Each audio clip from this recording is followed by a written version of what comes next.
जय हिंद दोस्तों। आज हम पढ़ने जा रहे हैं अमेंडमेंट ऑफ कॉन्स्टिट्यूशन। आर्टिकल 368 में अमेंडमेंट ऑफ कॉन्स्टिट्यूशन को बताया और समझाया गया है।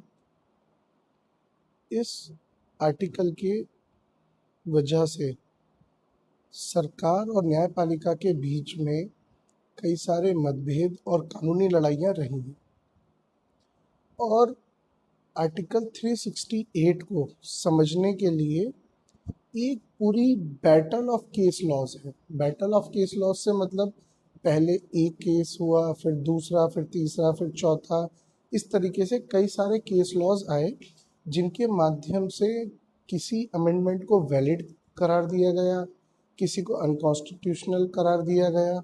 इसी तरीके से सरकार और जुडिशरी के बीच में ये बैटल चलता आया है। तो जब 26 जनवरी 1950 को संविधान लागू हुआ, उसके बाद सबसे पहला फर्स्ट कॉन्स्टिट्यूशन अमेंडमेंट एक्ट 1951 में सरकार द्वारा किया गया। उस फर्स्ट अमेंडमेंट एक्ट में आर्टिकल 31A और 31B को जोड़ा गया, जिसके साथ साथ 9 शेड्यूल भी जोड़ा गया। ये केस है शंकरी प्रसाद वर्सेस यूनियन ऑफ इंडिया का, 1951 का सबसे पहला केस है। संविधान के लागू होने के बाद में सबसे पहला केस यही है, जिसमें जो मेन ऑब्जेक्टिव था, इसमें सरकार के पास में लैंड एप्रोप्रिएट अमाउंट में नहीं था, जिसकी वजह से सरकार अपने जो सोशल रिफॉर्म्स हैं, जो उनकी पॉलिसीज़ हैं, वो उनको इम्प्लीमेंट नहीं कर पा रही थी।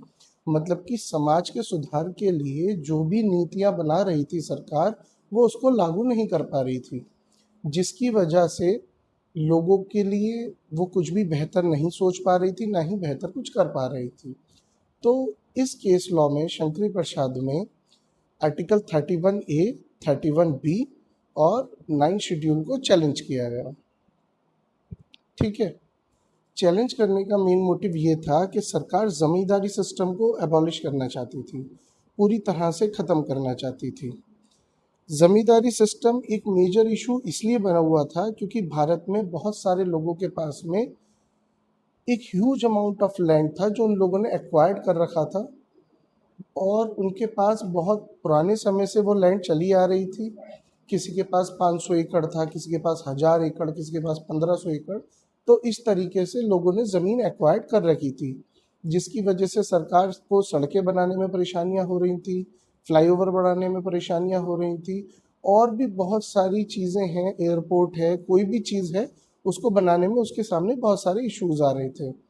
तो हुआ क्या कि इसमें सुप्रीम कोर्ट ने ये माना कि फंडामेंटल राइट्स के साथ साथ कॉन्स्टिट्यूशन में अमेंड करने की शक्ति भी आर्टिकल 368 में वेस्टेड है।